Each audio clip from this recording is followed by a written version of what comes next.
Hi everybody, Marv Reynolds here, co-founder of Reset Your Barcode Training Academy, where we teach you how to reset your presets so that you can accomplish the things that you really want to do. And today we're very excited to bring you our financial reset plan, how to actually put together a plan that you can make plans on and build your expectations around instead of simply hope for. And I really love this plan for two reasons. I've been using it for years with my personal clients. I use it to train my family members for these two basic reasons. Number one, it's very real. It's so simple to do that even I can do it. And number two, it's built on things you can control so that you have a plan you can actually plan on instead of just things that you hope for. So with this, what I want to do is walk you through each of the steps so that you will understand how to put together the plan yourself. Now, before I begin, I want to make sure that you understand something. All of the information that you put in here is something that you will print out and use for yourself, but it's not information that will be stored anywhere. In other words, once you print out your plan, the information will disappear from our system, and so only you will have it. And in fact, if you decide you want to make adjustments, you'll have to go back in and start over and re-input the information, because we will not be keeping any of the information stored for you.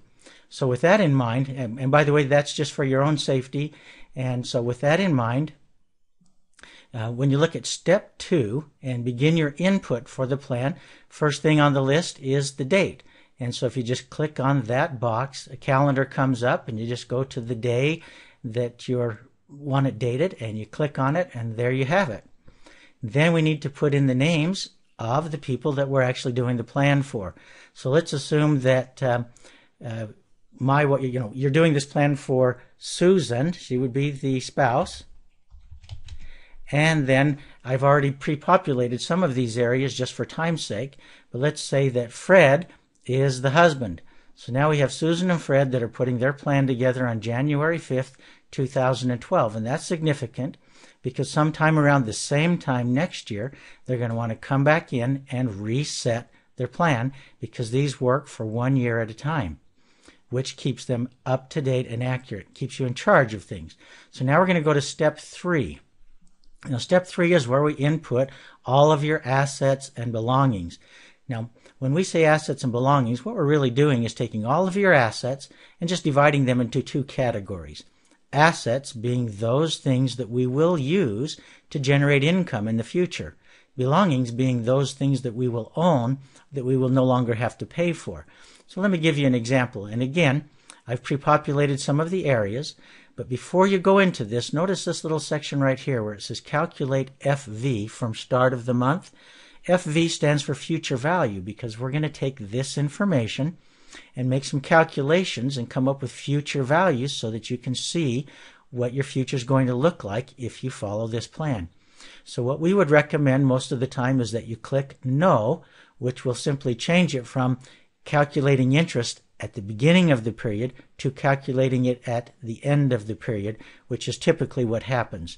So you want to click the No box here, then you're ready to start entering data. Now I've listed some already in advance for time's sake, so I'm going to list just a couple of them to let you know and see how this works.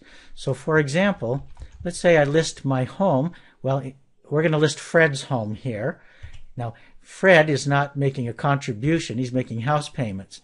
So we're just going to put that at 0, and then we're going to put Fred's current value on his home at, say, $350,000. So that's the value of Fred's home.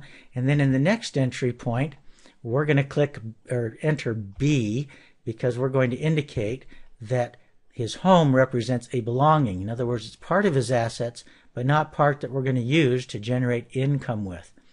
Then we're going to go to the next entry, and I'm going to use the example of a 401k, and we're going to assume Fred makes about $100,000 a year, and he has a 401k plan where he contributes about 3% of his income, and his employer contributes another 3%, or matches it with a 3% match. So that means he's going to be setting aside about $6,000 annually into his 401k. With that in mind, we also take a look at what his current balance is on his 401k plan. So let's assume that Fred's current balance is around $75,000. Okay, now when we go over, we're going to classify this one as an asset. Why? Because that's something we intend to use to generate income with in the future. So now we've made a list of his assets. You'll notice there are plenty of entries here, so you can list all of your belongings, all of your assets, whatever you want to keep track of. Just note that when you print out your plan, the belongings will not show up, because what we're really trying to focus on is what are we going to have available to generate future income with. So with that in mind, we'll scroll down the page, and this shows that our total contributions annually right now, in other words, the amount of money we're setting aside, is about $9,400. We also look over here and see that we currently have assets valued at about $318,500 for the purpose of someday generating an income, and our belongings are at about $350,000. In other words, the value of our home. Okay, with those entries made and those totals put together, we're ready to look at step number 4. With step 4, all we want to do is put together information about our emergency fund. So the first thing you do is you look at, where is my liquid savings account right now? In other words, the money I have set aside to use in the event of an emergency. And we're going to say that Fred currently has $6,000 set aside. But in looking at his situation, he realizes he really should have $20,000 set aside in his emergency fund. So you want to enter that information there so that we know the difference between where we're at and where we want to go, because that will become one of our objectives in a financial plan.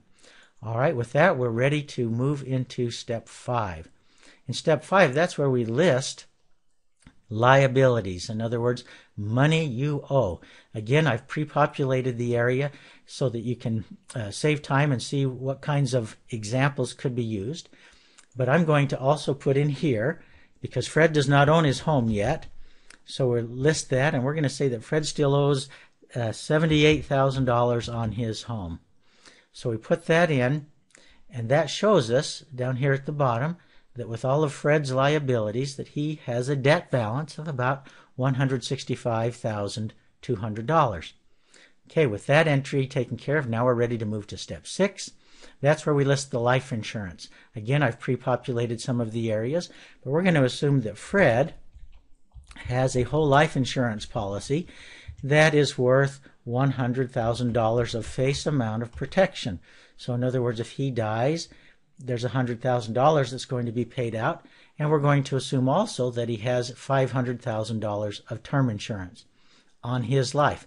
Then we go to Susan, and we find that she also has some term for $150,000, and she also has a whole life policy, and her whole life policy has a death benefit value of $50,000. So when we put those together, we scroll down, and we can see that in the event of Fred's death, there would be $600,000 available to Susan, and in the event of Susan's death, there would be $200,000 available for Fred. Now we're ready to go to step 7. Now, this is very important because you get to select the interest rate that you want to use. Now, because you reset your plan annually, we encourage you to use current safe money interest rates, knowing that over the long term, they may be a little better, they may be a little worse. But if you adjust annually, you're likely to stay very close to what's going to be very real for your future. So if you look around today, 3% is a pretty good interest rate. And so in our sample here, I'm going to use a 3% earnings on safe money. Then in our next entry point, years until financial freedom, that's essentially how many years am I planning to work before I want to be able to stop working and still have income. We're going to assume that Fred has another 25 years available in his working time. Now, with all of this information in place, that's going to feed or populate this page. Now, in our next video, we're going to teach you all about what these mean and what you can do to adjust them. And so, keeping that in mind, what we want you to do is make sure that you enter the information that you want, because that's what's going to be used to calculate. And now you're ready to put together your plan and prepare yourself to print out your one-page financial plan. Okay, I wanted to bring you back to step 4 just to clarify a point. On the emergency fund, do not be concerned about duplication of information. In other words, you may have indicated this savings earlier in the area up here under assets. That's not a problem because this information about the emergency fund will not be used in the calculation. That's just part of your plan so that when we set our objectives, we know where to place our emphasis. So with that in mind, here's what we've done so far. We've got our name, our date. We've put together what kind of assets we have. We have our totals here. Now we've listed what our objectives are and our current emergency resources. Then we're down here listing our liabilities, so we know what kind of debt we have. Now, as a review, we know what kind of life insurance would be paid out in the event of our getting kicked off the planet. We've assumed a safe money interest rate of 3%, and we've told the system that we've got 25 years to make all of this happen. So now you've completed the process of taking a financial photo. All of the information is ready to populate this form, which will then allow us to make some modifications and come up with a one-page doable financial plan. So you're ready to go. We'll look forward to covering some more information in the very next video. Thank you.